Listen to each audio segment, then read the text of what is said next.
Hi అండి, ఎంతో easy and tasty అయిన చిన్న చేపల పులుసు చేసుకుందాం. ముందుగా స్టవ్ ఆన్ చేసుకుని కడాయి పెట్టుకుని 4 టేబుల్ స్పూన్ల ఆయిల్ వేసుకోవాలండి. 2 పెద్ద ఉల్లిపాయలు కట్ చేసుకుని వేసుకోవాలి. 3 పచ్చిమిర్చి చీలికలు కూడా వేసుకుని అవి ఫ్రై అవుతూ ఉన్నప్పుడు కొంచెం కరివేపాకు వేసుకుని ఫ్రై చేసుకోవాలి.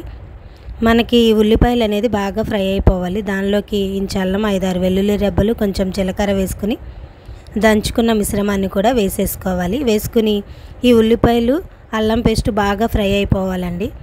బాగా ఫ్రై అయిన తర్వాత దీనిలోకి కొంచెం పసుపు వేసుకుని కలుపుకోవాలి. ఇవి ఫ్రై అవుతూ ఉన్నప్పుడు పెద్ద నిమ్మకాయ సైజ్ అంతా చింతపండుని తీసుకుని వాటర్ పోసుకుని నానబెట్టుకున్నానండి. దీనిలోకి 3 టేబుల్ స్పూన్లు కారం వేసుకోవాలి.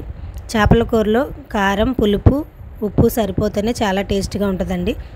వేసుకున్న తర్వాత కడిగేసి పక్కన పెట్టుకుని ఉంచుకున్న చిన్న చేపలను కూడా వేసేసుకుని ఒకసారి కలుపుకోవాలండి.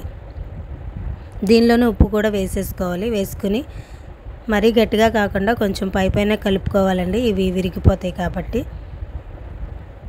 కలుపుకొని ఒక 5 నిమిషాలు అలా మగ్గించుకున్న తర్వాత చింతపండు గుజ్జును కూడా పోసేసుకోవాలి. పోసుకుని